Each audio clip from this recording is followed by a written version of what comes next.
Hey everyone, welcome back to the Prepared Mind channel. We've taken the show on the road, top secret, where we're at, what we're doing, how we're doing it, yada, yada, yada. I want to thank Mr. T for the great promotional introductory videos. He's helped us out, stepped in, and done a great job making some good material. Folks, as much as we want our production value to be high, as much as we want it to be entertaining, it has to be hard-hitting. It has to be hard hitting, and folks, it has hit the fan, and everything is hard hitting. This show will be no different. So sit down if you have to, get a drink if you must, put on a seatbelt if you feel a little bit nervous, and we're gonna get there. We're gonna get there. You know, that right there is a hell of a good promotional piece, huh? All righty, we got lubricated up, folks. We're in big trouble. I've got the top half of the hour. You guys get the bottom half. Get your questions into Jolene. We'll do Q&A soon. But for now, I want to explain to you how much trouble we're in. The reputedly, supposedly, allegedly President of the United States, Joe Biden, was laughed at yet again. This time, not by world leaders, but by the WNBA champion team and others there. He got laughed at because he tried taking a knee, and it was very awkward as they came to visit him at the White House. And this is what I have to say about it, right? It was disgusting for him to do that. It was a humiliation directed at America. When the president takes a knee, folks, especially in the context it was taken, which is with a sports team, because for the past, 2 years, during the national anthem and during the display of our American flag, anti-American scumbags have been taking a knee, and he has now mimicked that. The president, the leader of our country, taking a knee. Folks, to take a knee is to surrender. Surrender. When you take a knee, it's surrendering. It is showing weakness. This is vomitous. The flag that defeated Hitler, the flag that broke the Soviet Union, is the American flag. The flag that saved Europe and the Pacific from the Axis powers in World War II and was there also in World War I, and the flag that grew to the flag it is now from the American colonists who sacrificed, bled, and many died to gain freedom for America and served as the shining example of hope, prosperity, and freedom to the whole world to strive for. And this piece of crap fascist, totalitarian pretender of a president takes a knee. Takes a knee. He should be impeached for this, folks. It's disgusting. Abandoning Americans in Afghanistan and dismantling the greatest fighting force in the world, the United States Armed Forces, which is now comprised of fighting men who have been replaced with tarted up imposters as commissioned officers. This entire White House and administration it's beyond shameful, folks. Is it any surprise shit has hit the fan? Expect more, not good things, but more of this kind of garbage from the White House and this president. It is horrifying. Absolutely horrifying. Now, but wait, there's more. Newsmax reporter comes out and they say the number being kind of thrown out today is 4,000. Number of Americans evacuated from Afghanistan. We've heard numbers, folks. Anywhere from 20,000 to 50,000 Americans were there. And they've got a number, 4,000. We've evacuated 4,000 Americans. It's 1 week from the deadline, folks. Now, according to the Biden White House, 21,000 civilians were evacuated from Kabul in the last 24 hours alone. How many planes is that, folks? Right? How many? It's incredible. 21,000. Now, I know the number is massive and huge, and I know the effort should be massive and huge. I've heard that a private company has been chartering planes trying to get people out of there. Can anyone see this as anything other than a giant clusterfuck under the Biden administration? Absolutely. They can't get us a number of people that were abandoned by our government. They can't get us a number of people who were rescued. They don't know what number they've got anymore. And to me, it just shows us who are these left-wing globalist socialist idiots. They're the people running the show, folks. Now, this is a Patreon only story. And we've got a lot of these folks at Patreon, and I started with the new promo on Patreon that, yeah, they've knocked us off the air before, and they'll probably do it again at some point. And if you're on Patreon, you won't miss a beat. Won't miss a beat.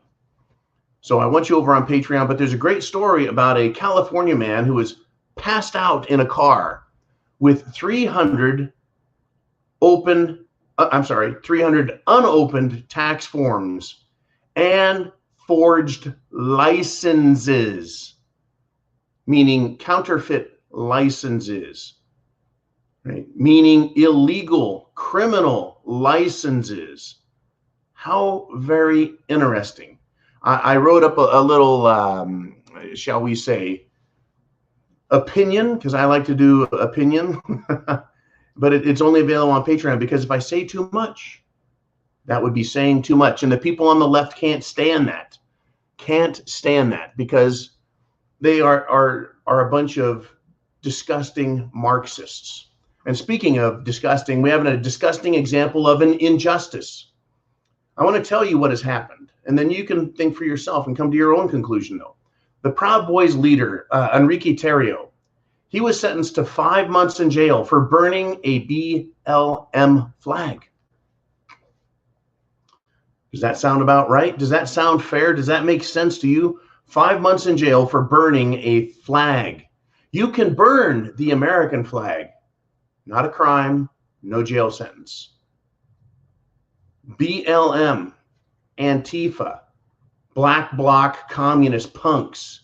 Let's see, they can burn police stations, they can burn courthouses, they can launch fireworks at police, lasers, throw rocks, bricks, bottles at policemen and walk free. They can burn businesses, loot businesses, and murder people. And very few folks, very, very few of them go to jail, while we see hundreds just running and rampaging through the streets. But we can't have a guy burn a flag. It's not even a flag, folks. The BLM flag is a piece of material. See, flags are carried by the military. They represent nations. BLM is not a nation. Oh, and neither is the rainbow flag. It is not a nation. It might be a symbol of things. And yeah, BLM is a Marxist group, an anti-American communist organization. So if their symbol is a flag and their idea, right, Joe Biden, is communism, I think that might deserve a match or two.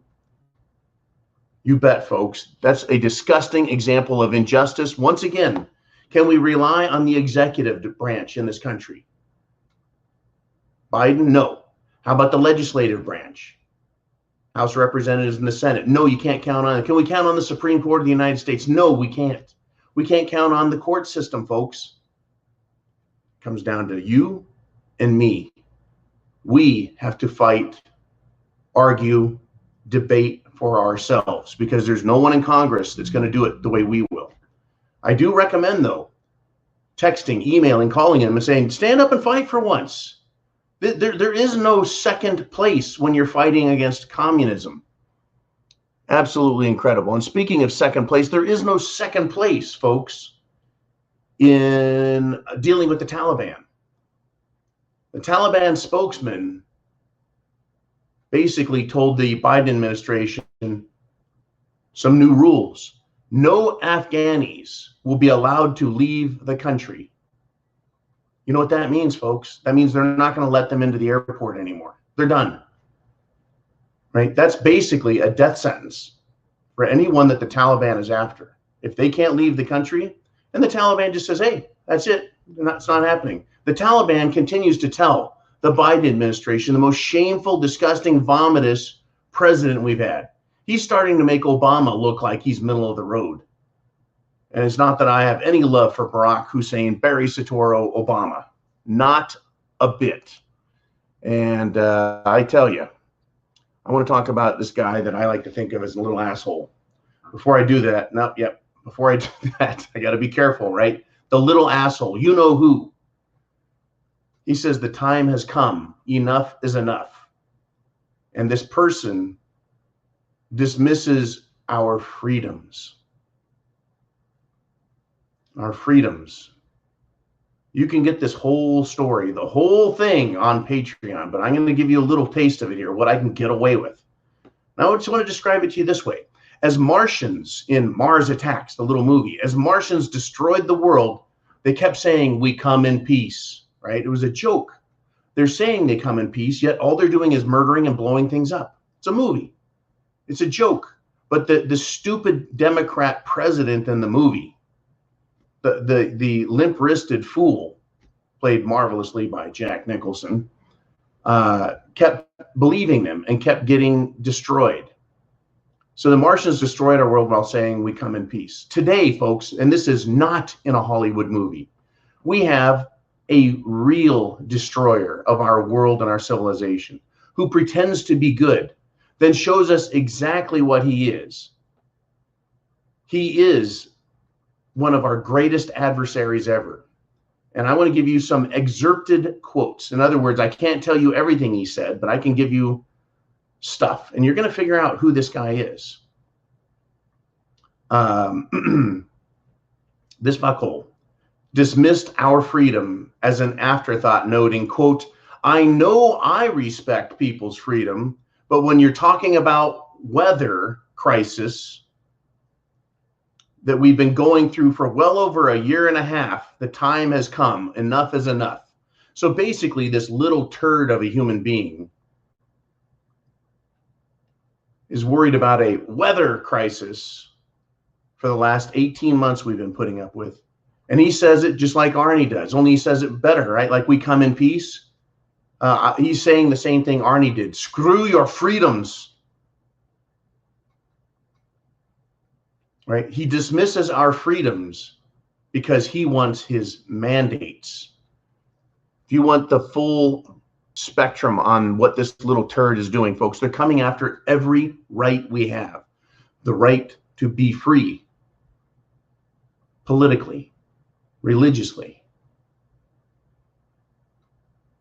The right to move about. The right to conduct business is being interfered with by the government. And when the government recommends to corporations, folks, to fire people for not meeting their mandates, I call that government interference. I call that, what shall we call that? Is that tortuous interference? I would think so. I would think so. Interfering with the rights of Americans using government authority in the color of law, undue influence, duress. All of these people, folks, in the bureaucracy and elected officials that are pushing for mandates are violating everyone's rights. It's called coercion. It's called duress, threats.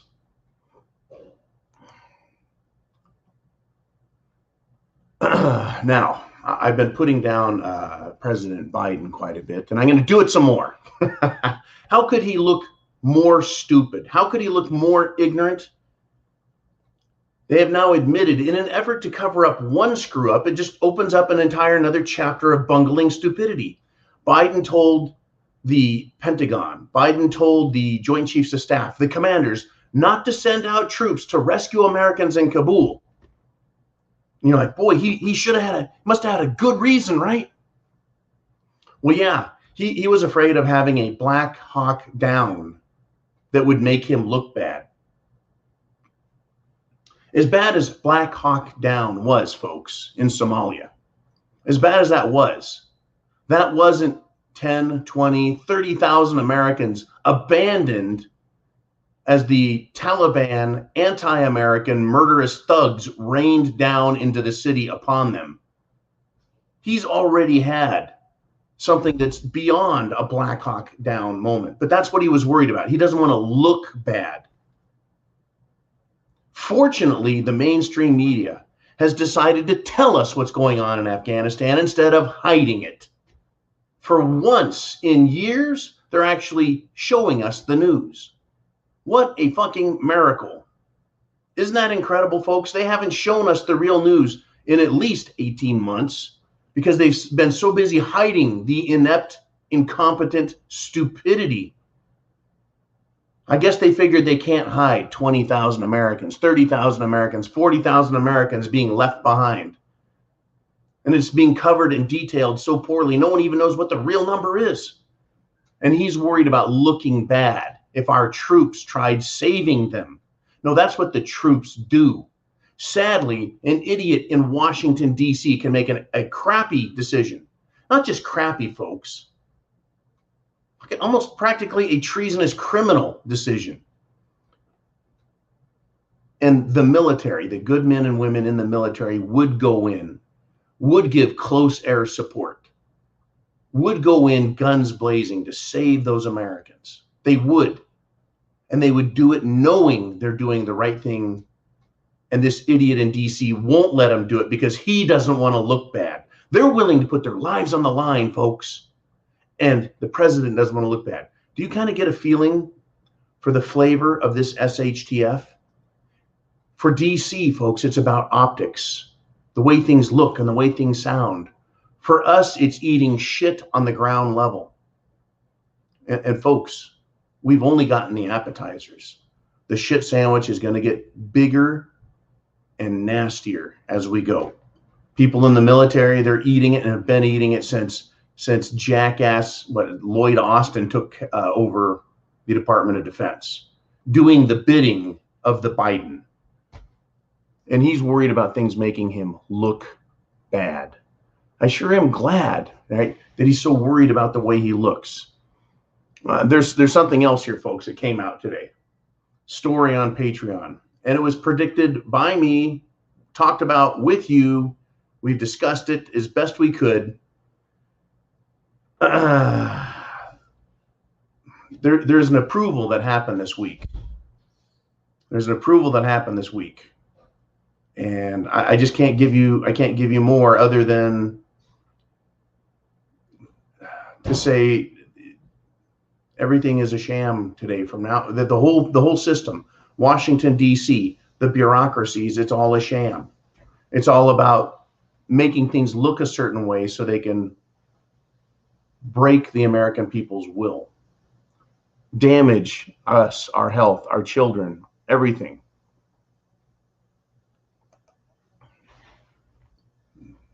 Biden's afraid of looking bad. The Taliban's Unit 313 is wearing U.S. uniforms and is armed with U.S. weapons. And supposedly, allegedly, they're guarding Kabul airport at the request of Joe Biden. How does this work? Absolutely. How does this work? Oh, okay, that's right. He gave how many billions of dollars? It was $85 billion worth of equipment and personnel training and other stuff. Aircraft, vehicles, munitions, uniforms, equipment.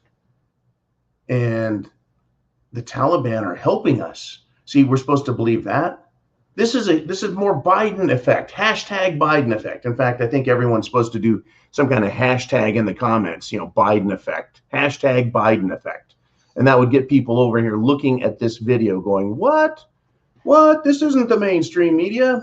What is this all about, right? Yeah, what's this prepared mind stuff? Welcome back, right? More of the Biden effect. France, the United Kingdom, Italy, Germany, and also now Japan, right, are trying to get their people out of Afghanistan. And France, the UK, Italy, Germany are looking to who to help them? The United States of America? The penguins of Antarctica? No, folks, they're actually talking to Putin of Russia and asking for help to get their people out that the United States military abandoned. Japan is sending a self-defense force plane to rescue citizens as Biden continues to fail.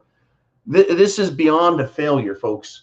Now let's compare, folks, the number of Americans that have been killed, beaten, robbed, thrown in jail by the Taliban in the last week. Well, we can't count them because we don't have access to those numbers, but we've been told it's happening. There have been reports, firsthand eyewitnesses who say they see things like that. And Watergate was Nixon involved with hiring some of his CIA thugs to go in and break into the Democrat headquarters. Some men from the CIA broke into Democrat headquarters on the behest of Nixon, got caught, and Nixon resigns. Biden has tens of thousands of Americans at risk of being killed by a radical, militant, murderous regime who was given the entire country and $85 billion worth of goodies by Biden. Who should be impeached? Who should resign? Fucking stunning. I mean, folks, and tomorrow and the next day, there's going to be more and more coming out of idiotic decisions made by this guy. And basically the press going, well, yeah, that happened, but look, let's not get rid of the guy.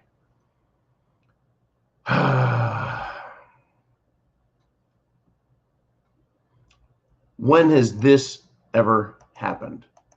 It's just news story after news story. The military, the U.S. military, I guess this is the Joint Chiefs of Staff. I guess this is the Pentagon.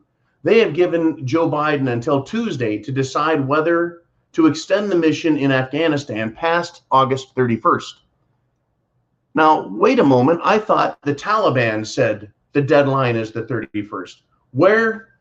Or face consequences. Where does the U.S. military come into this?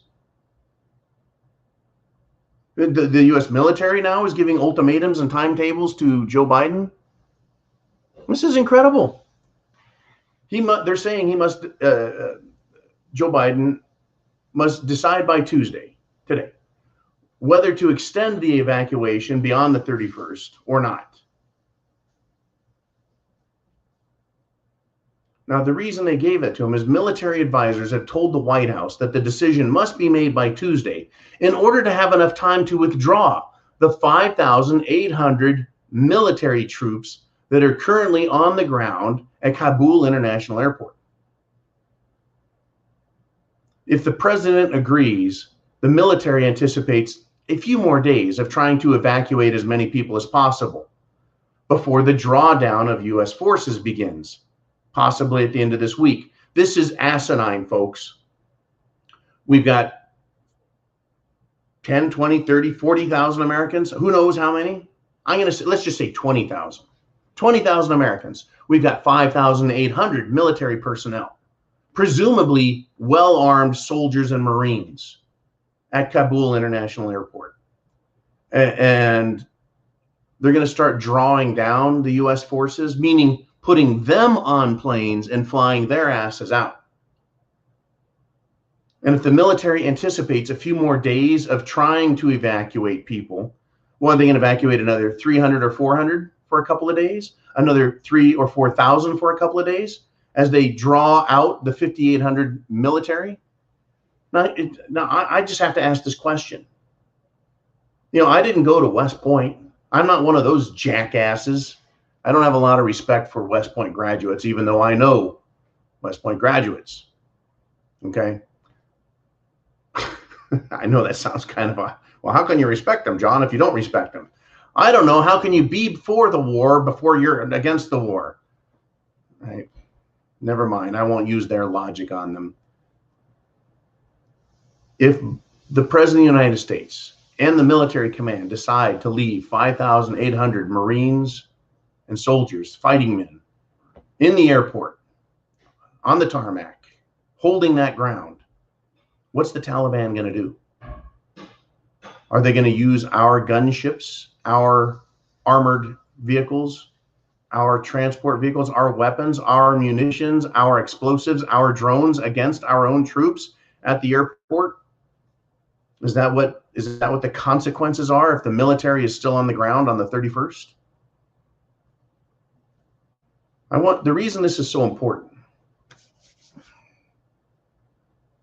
is these are the types of idiotic decisions that are going to happen here in the United States.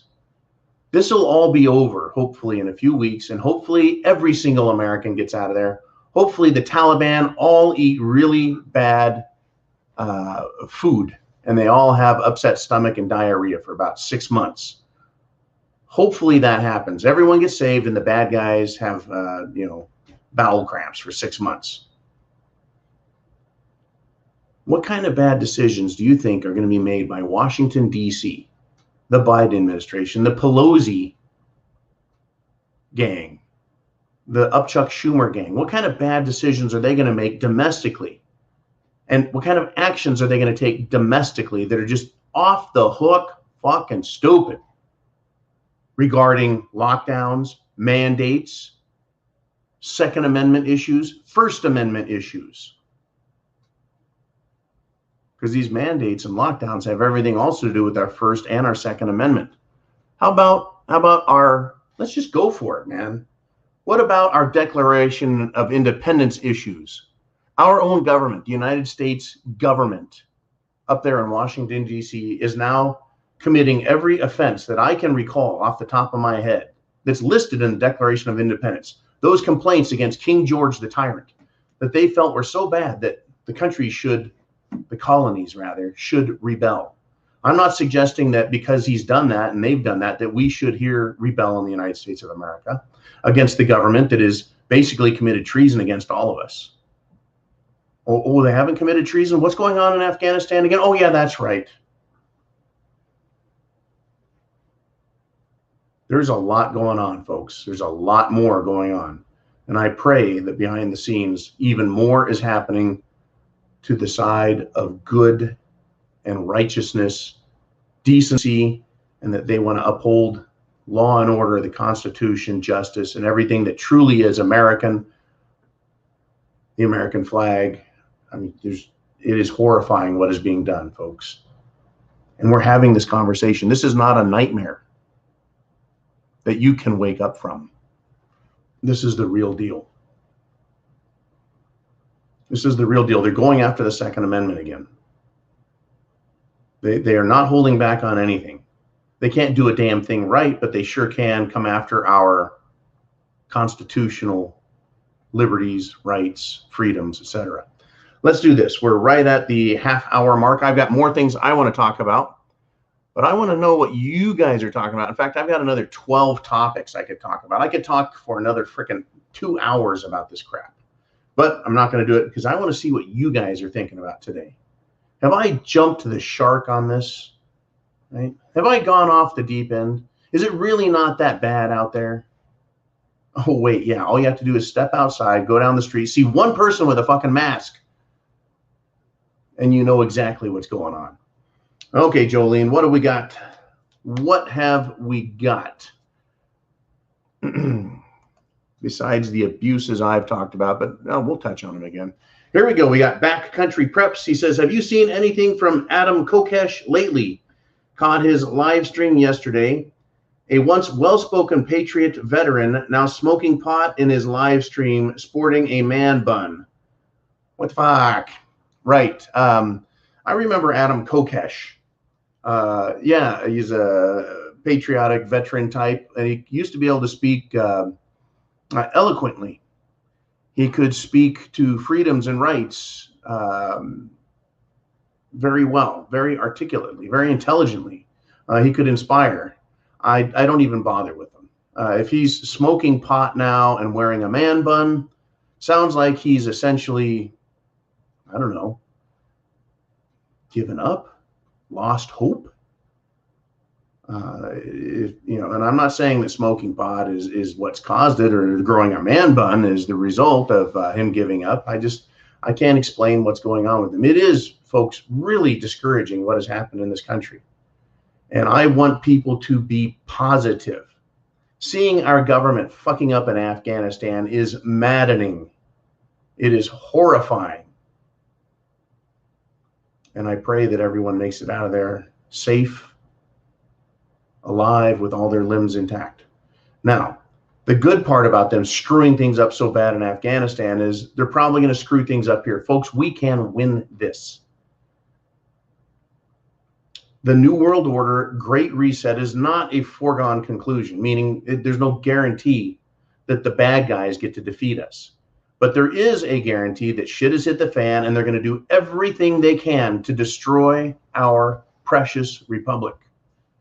Remember, folks, and I've been trying to lay things out because I continually get these questions. When's it going to happen, John? When does the shooting start?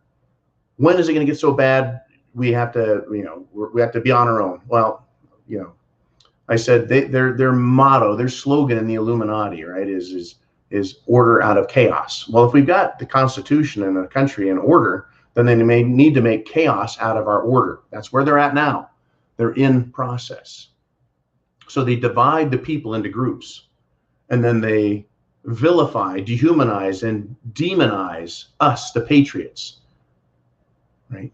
They've divided us, separated the patriots off, and then said, hey, country, using the mainstream media propaganda, psyops, to demonize us, to dehumanize us, so that they can then destroy us, destroy the country in the process. That's what they're doing. And it's part and parcel to their plan. But that does not mean they get to win. It takes months to build a house, takes about an hour with a tractor to destroy it utterly. It's a lot easier for them to destroy this country, folks, than to defeat us and take things over and build their precious, disgusting, dystopian world empire. And they're not going to be able to do it without what? People cooperating and giving in. And we're under no obligation to cooperate with basically people who are anti-American, who have demonstrated that they're traitors to the country. Why should we continue to help them? Well, I don't think we should. Let us move on if we shall. We got Man. He says, the American Civil Air Force was called. They have several planes, each from United, American, and some others. Also heard Lufthansa and some other European airlines are involved as well in the, I believe, rescue effort to get people out of Kabul, Afghanistan. Whew. This is, it's rather tricky and coordinated, isn't it? Let's see, if done properly, this would have been done over the course of a couple of months with some intelligent planning ahead of time. And if the Taliban was mounting and growing in force and power in the nether regions of Afghanistan, don't you think that a military force like that could have been bombed back into their caves with some B-52s or some stealth bombers, some drones perhaps, some maybe space-based weapons? What happened to all of our technology and our MOABs? What happened to all of our gunships and all of our, helicopter fighting platforms? If these people were just swelling and growing like locusts in the outskirts of Afghanistan, why couldn't we just obliterate them? Instead, the Biden administration says we surrender, doesn't give enough time to get people out, doesn't plan anything. And now they don't know where to put all of these people. They've created a humanitarian crisis of massive proportions. And people are panicked. Folks, they've screwed up this so bad. Can you imagine when they pull the trigger on their SHTF, let's screw America plan, right? Oh, no more food for you guys. Oh, no more power for you guys. Oh, no more water for you guys. Do you think they're going to have that well planned and thought out? No, they're not. They're going to screw everything up. You have to have food, water, shelter, clothing, medicine, means of self-defense, and a plan. You have to have it ahead of time. You have to have a plan ahead of time. Let us move on if we shall. This is something from Two Owls. Where would we be right now if the internet did not exist? In a cave somewhere by now? That is really a good question. Without the internet, where would we be as far as sharing information? It's hard to say, isn't it? Has the internet been helpful to us, or has the internet been a hindrance to us as far as being patriotic Americans concerned about our country? You can make the argument both ways. Let me talk about ways in which it has harmed people, harmed American or the cause of freedom and liberty. It is done so because people look on the internet, they see what's going on, and they go, oh, that's not so bad.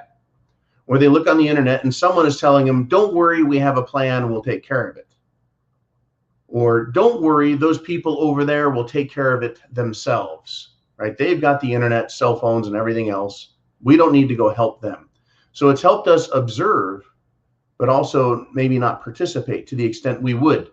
And I recall, folks, when the LA riots were happening in Southern California, there was a large contingent of people in Northern California, Northern Central California, who were saying, let's get in our trucks, let's get in our automobiles, let's drive down there and help stop this mayhem, right? Let's join in an effort to bring peace and harmony back to the people of LA because of the Rodney King riots.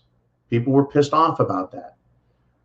We saw a lot of that with the Bundy Ranch when it was besieged by the BLM, not Black Lives Matter, but the Bureau of Land Management.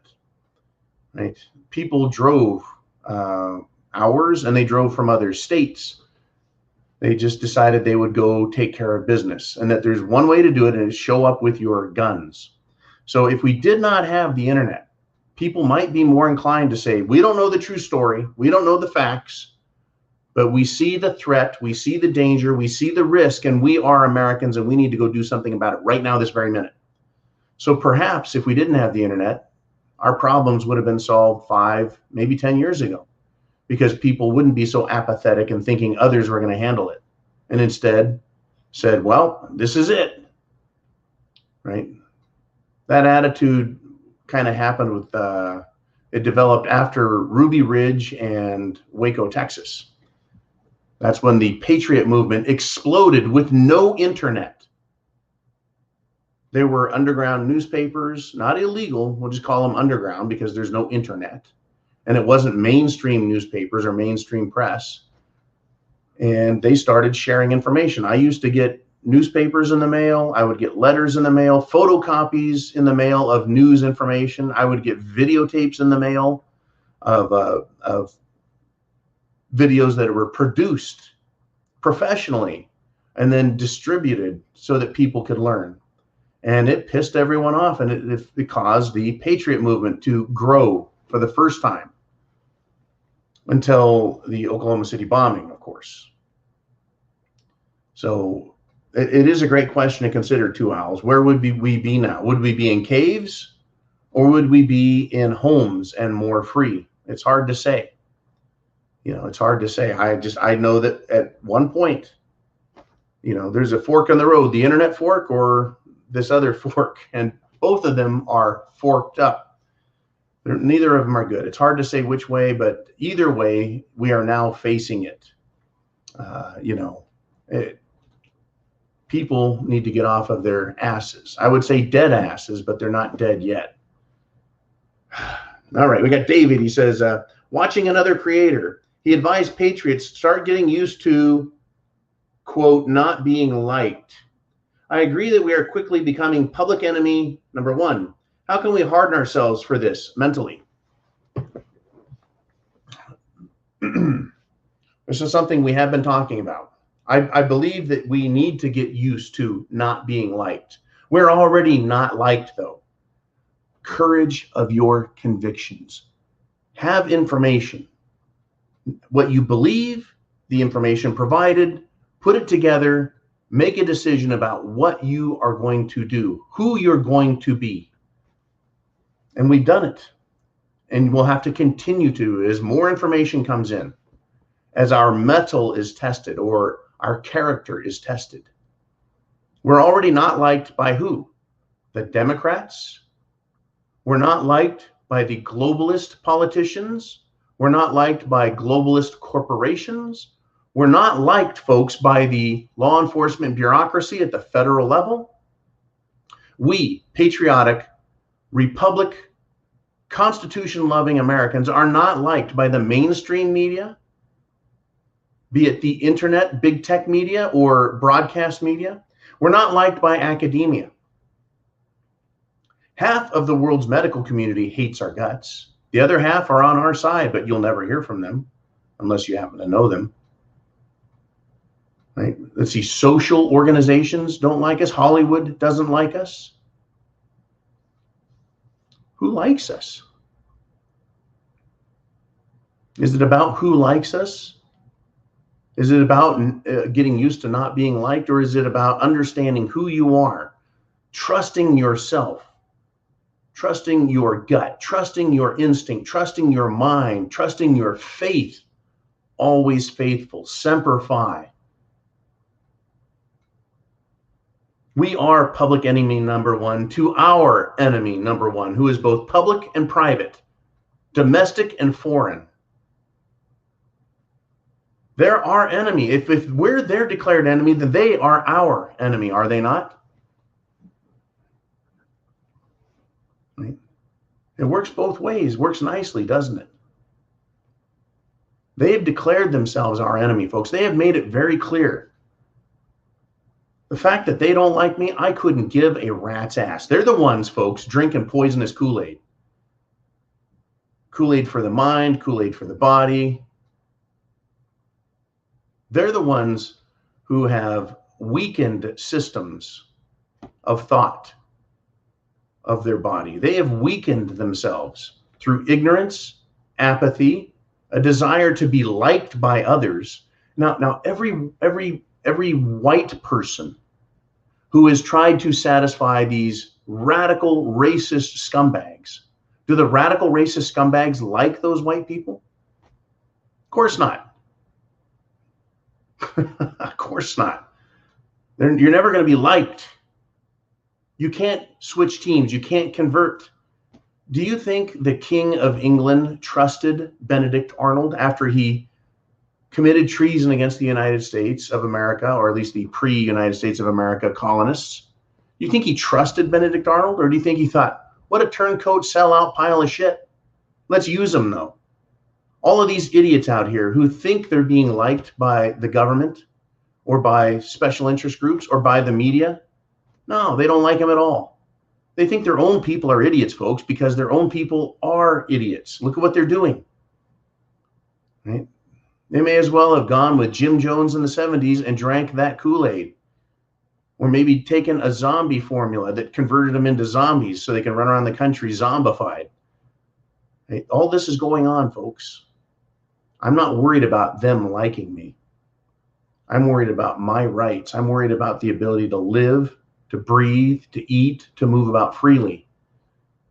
Now, where I just happen to be at, well, currently not right now at this moment, but normally, under normal circumstances, back at the bunker, people in that area tend to like people with my particular attitude and taste. While there are people who have masks, what a great way to identify yourself as a fucking idiot to everyone else who doesn't like you. And you know, so this thing, and it is, you know, I understand, Dave. It's a great question. That's why I'm taking so much time to address it. Is patriots start getting used to not being liked. There's a lot of people who are new to this idea of being patriotic, to defending the idea of their country, to defending the idea of their own personal freedoms. They're just now waking up. They're just now red-pilled, and they're not used to having so many people hate their fucking guts. They're not used to it. Now, I guess I really am a bit jaded in this way. Is that for years and years I have not been liked by a very large sector of the country. They have not liked me in spirit, and they have not liked me personally if they've been exposed to me. Because I guess when we have a discussion, about certain topics, right? They don't find what I have to say amenable to them. It just doesn't fit in with them. They hate me, whether we're talking about radical feminists or BLM or Antifa types. You know, they don't like me, and I haven't been liked by them in a long time, if ever. Probably not ever. They probably never liked me, but over the last 20 years, they've gained, in strength, political support, financial support, and in greater numbers of them coming out of colleges, complete idiots, fools, and morons. So to be afraid of them, no. To worry about being liked by them, no. I've had a lot of experience not being liked, and frankly, I don't give a fuck. Right? They never liked me. No one, folks, lines up and says, John, we're going to give you $1 million. They don't do it to you, right? No one's lining up giving you guys $1 million, $1 billion. No one's giving us countries like Afghanistan or South Africa or Texas. Right? Wasn't the NFAC said they wanted Texas? Yeah. No, it's a great topic, though. Yeah, get used to it. It's not going to get better. The pressure is going to get worse. It's going to get higher. You know, when I lived in California, I lived in a relatively safe part of California. I can't imagine what it's like to live in, well, the county I was born in, Santa Clara, or maybe down in Los Angeles, being surrounded by a much higher percentage of left-wing assholes and not being liked. But we all have our crosses to bear, and we have our struggles ahead of us. And it's good to start putting that heat on ourselves, getting used to it, right? To temper something, to strengthen it. We all need to, right, stiffen up our spines. We need to grow thicker skin, get used to being called names. It doesn't mean you have to like it. It doesn't mean you have to take their shit. It doesn't mean you can't fight back and call them names, right? That's what I do here, folks. You guys support our efforts here to basically tell them to go pound sand, right? We research information, we talk about it, we provide it to one another. This is an incredible network that we've developed. And I want to thank again Vaughn, Kaz, Uman, Jolene, and everyone who supports us with information, who supports us through our fundraising efforts. It's not easy, folks. This, for me, was a massive struggle just to do this job. And there's people behind the scenes everywhere helping out, right? And most recently, we've had Mr. T come on with some great promotional stuff. And it's been cool, right? It makes the show a little more interesting, a little more entertaining. But we need to continue to recruit people to our side. There's still people, folks. Well, there's some fence sitters who still don't know. And there's people who are on the other side that are now going, hey, I just wanted to be nice. I just wanted you guys to like me, but it's the wrong thing to do. It's not an intelligent choice to make. Maybe freedom is the way to go. And there's people going to figure it out, folks. Some of them too late. Some of them at the last moment. But for now, get prepared. Food, water, shelter, clothing, medicine, means of self-defense. You've got to have those things, folks. You've got to have them. Time is short. They have divided us. They are dehumanizing and demonizing us, and then they will destroy us. We posted a great picture, and it's been widely distributed in the past. It should be posted on Patreon. I can tell you what it is. It's two Jewish people in pre-World War II Germany wearing gold stars. And essentially, the dialogue that's created is people ask how Germany got so bad prior to World War II, how the Nazis took over and then ended up rounding up Jews and murdering them by the millions. And the answer is, well, it was done slowly, progressively, one rule, one mandate at a time, until there was a point where they realized they were cornered. They had their backs against the wall. They were on the edge of the cliff, and they were done. They did not think it could get that bad. We have history as a guide. We have the internet as a fabulous tool, right, Two Owls? And so we can distribute and disseminate information and let people know the same fucking thing is happening. Same thing is happening now that happened back in the 1930s, Germany. Happened in the 1920s, folks, in Russia, which became the Soviet Union. It happened in the 40s and the 50s in China and continued through the 60s and the 70s. And China's still here as a totalitarian regime. They fail. They cannot exist. They violate too many of nature's rules, nature's laws, and they ultimately fail. All right, let's move on. We got Raka. He says, John, I wanted to know your thoughts on this. Quote, Zion wants to free social media from big tech.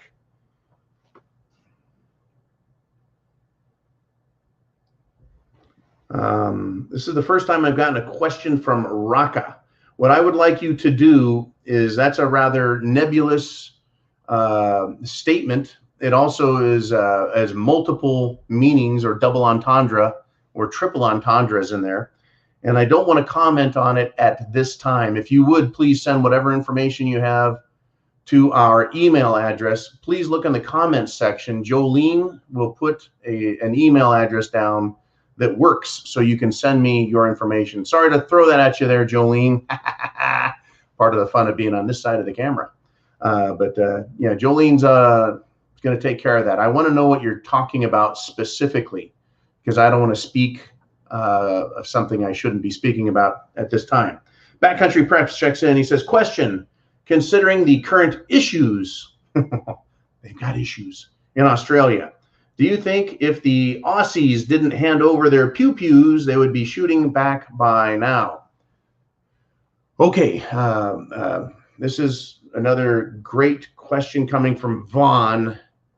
And folks, Vaughn desperately needs a clipping. His beard has been growing for 4 or 5 years now. I think not only does he have squirrels and birds living in it, but maybe a couple of deer, and he needs to shave that thing off.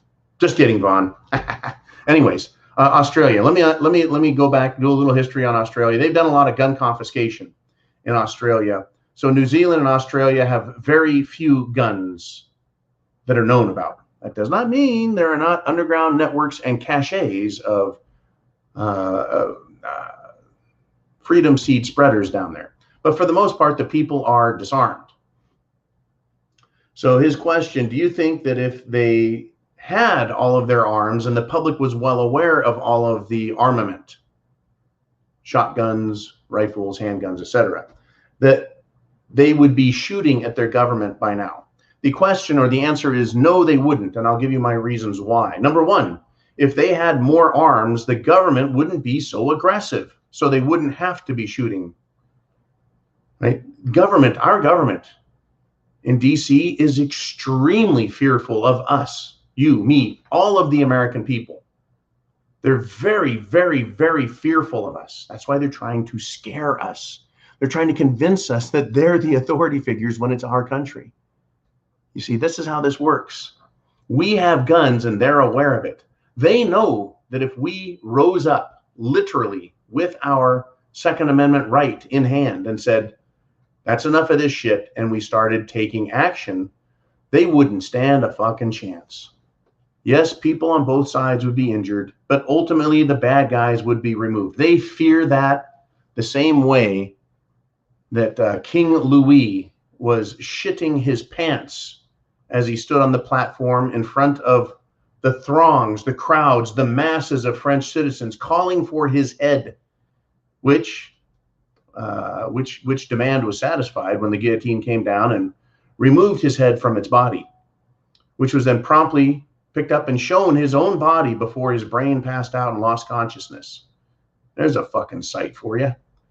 So the answer is no. The Australian government wouldn't be as aggressive as it is if they feared their people the way our government fears us. And trust me, folks, the state governments fear the people even more, and the local governments yet even more, because they don't have the layers of protection. They also don't have the miles, right? So if people are, let's see, here's DC, and if you're all the way in California with all of these millions of guns in California, DC doesn't really fear California so much. They fear all these other states around them, but they don't fear California. Now, in California, the governor of California, he fears all of those guns in California. That's why California has such nasty gun control laws, is because they're trying to take away people's guns because they're afraid of them. Now, in a city, the mayors and city council, they're very fearful of the people around them. That's why in, say, maybe a city like Chicago, they like to take away everyone's guns that they can and threaten them and coerce them, bribe them. But they know they can be removed very quickly. Chicago is not a state capital, and Chicago is not Washington, D.C. Chicago doesn't have at its disposal the National Guard and other military forces. So, yeah, that's my answer to that, Vaughn, is they wouldn't be shooting back right now.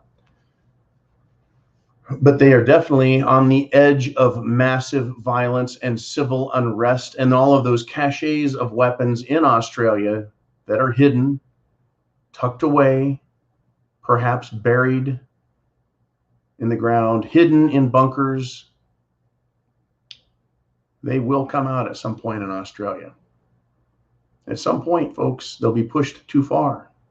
Pushed too far. In America, there's just too many ways that they're pushing that I don't think this can't happen. And I'll talk about one of them.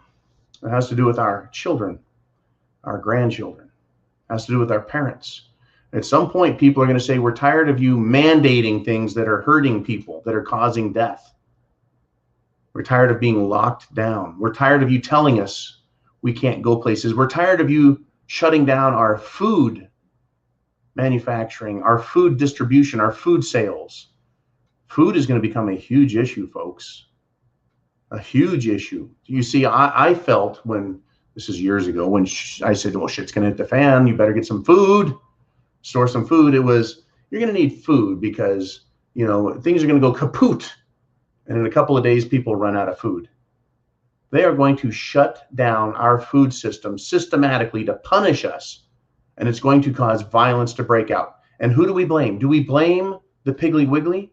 Do we blame Kroger's or Albertsons or Safeway? Do we blame Publix? Who do we blame? The food stores? No, we don't blame them.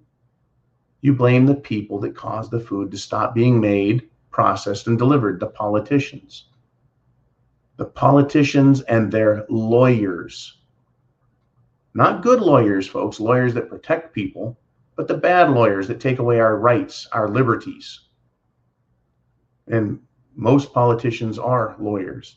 And I believe every FBI agent is a lawyer. Every FBI agent is a lawyer, folks. They're trained in legal matters. They don't really seem to understand the law of the land, but they seem to understand that they can use their power to hurt people. People aren't going to be real happy, folks, in the days, weeks, months, and years ahead. Shit has hit the fan. It's going to get a lot worse before it gets any better. Before it gets any better. What an absolute mess. Thank you guys for supporting everything we do here. Thank you. We got Super Dave here. He says, was an urgent notice send citizens friends to leave ASAP, or was this a big surprise to those in harm's way regarding Afghanistan? So regarding Afghanistan, was an urgent notice sent citizens and friends to leave ASAP? It was a big surprise. The civilians in Afghanistan, it was a big surprise. They knew things were changing. They knew stuff was wrong, bad, but they weren't given days. They weren't given weeks. They weren't given months to go, hey, we're going to wrap this shit up and leave. I mean, if they had come out and said, hey, look, the Taliban will be here next week, they would have all flooded the airport a week early and they would still have these same problems. Or should I say, similar problems.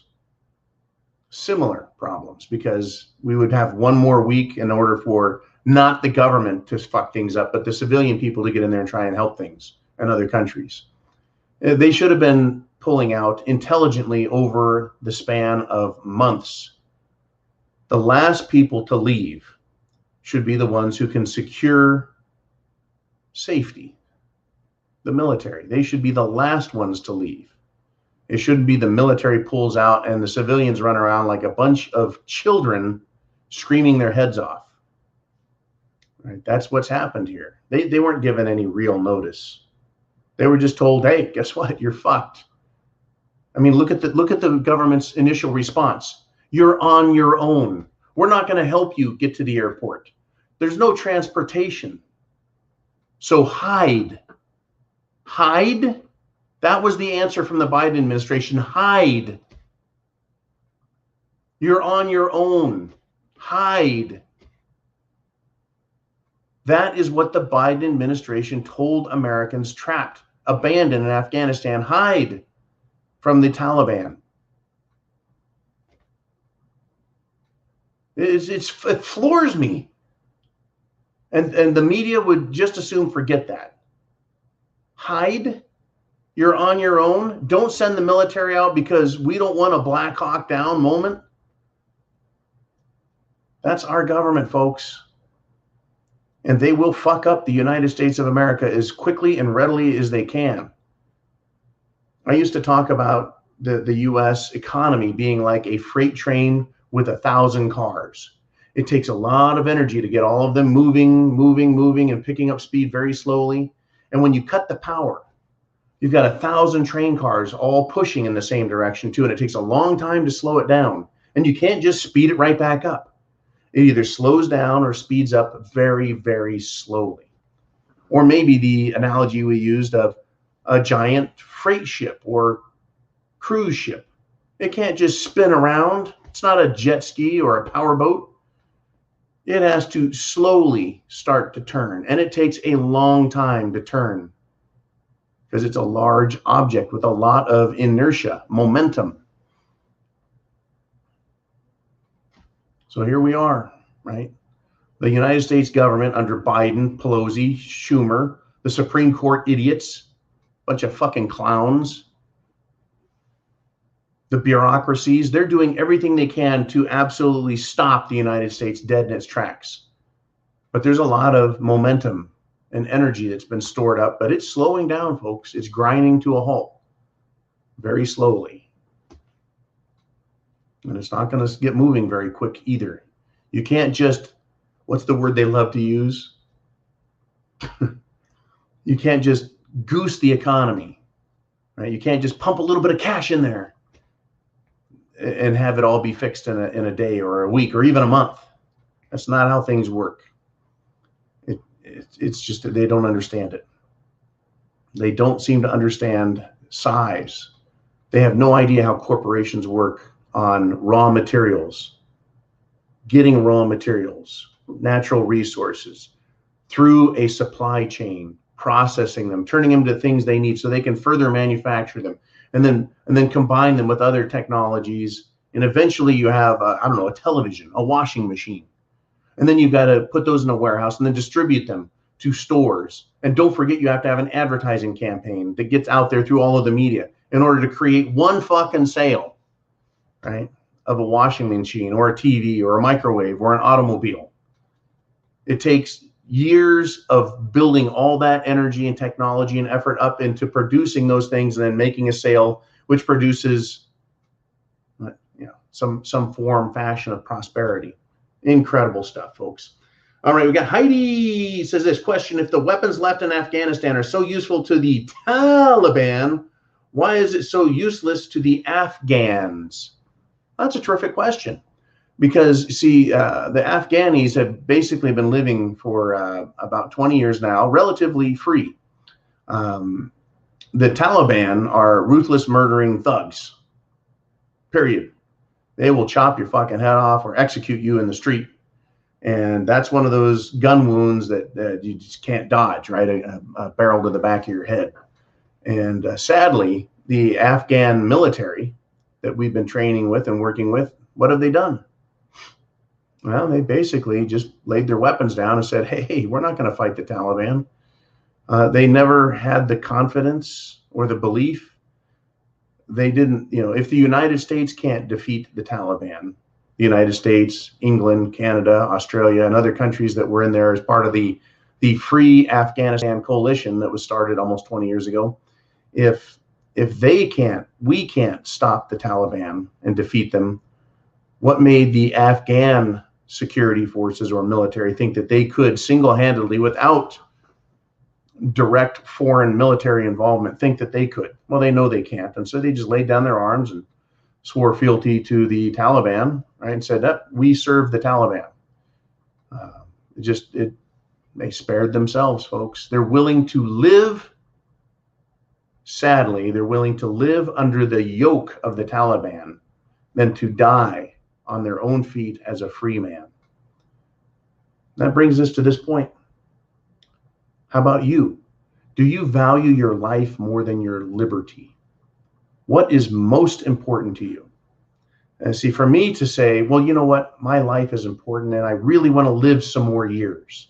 And I'm willing to do that as a slave, as a medical experiment, as a political tool. I'm willing to live as an abject moron, no longer trusting my own brains, but following blindly and stupidly everything that comes out of the mainstream media or shows up across my desk or in the mail coming from my employer who makes demands of me.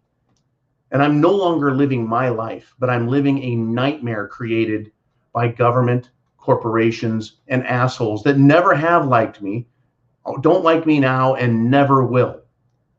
Would I rather live that life, or would I rather resist them, risk my life, my fame, my family, my fortune? I don't know if I'm going to risk my fame. I don't know where that came with. What did the founding fathers say? Our lives, our families, our fortunes. And if you happen to be famous, you'll lose that too. In fact, that's really not a bad thing to bring up. There's a lot of famous people who will have lost their fame. They're still famous, but they don't benefit by it. Right now they're picked on. I'm sure, wouldn't it be great if the radical feminists were able to capture me and put a collar on me with a chain and handcuff and shackle me and march me through the streets wearing nothing but a tattered loincloth and saying, look at this, we finally captured John. We've defeated him and broke his spirit and his will, and we're going to make him serve us really bad coffee from Starbucks. Right? They would love that. People, they don't love you. They're not going to love you. They don't have your best interest at heart. That's where freedom comes in. You have your best interest at heart. We all do. That's why freedom creates prosperity and it creates happiness. Right? Freedom allows us to be who we are, to be fulfilled in who we are. Doesn't mean we're all going to be successful in one fashion or another, but at least we have our lives and our will and our initiative to do it. While these idiotic slaves out here are going to be satisfied, so they think, falling in line with whatever dogma and doctrine that comes out of Washington and Hollywood, and that they're going to do their master's bidding and pretend like it's their own. And like they're going to take joy in knowing that these elitist scumbags are eating lobster and steak every night while we get to eat mealworms and bugs, because that's what Bill Gates wants to farm for us. How do you want to live? Do you want to eat bugs and fake meat? Do you want to be treated as a medical experiment the rest of your life? Do you want to slave and toil for the benefit of others and not yourself? It's up to you, right? The people in Afghanistan, they just laid down and said, I guess we'll just live under this other system then. So they looked at the United States as a master of sorts, a much happier master, a much fairer master than what they get with the Taliban, but they still chose to live rather than fight.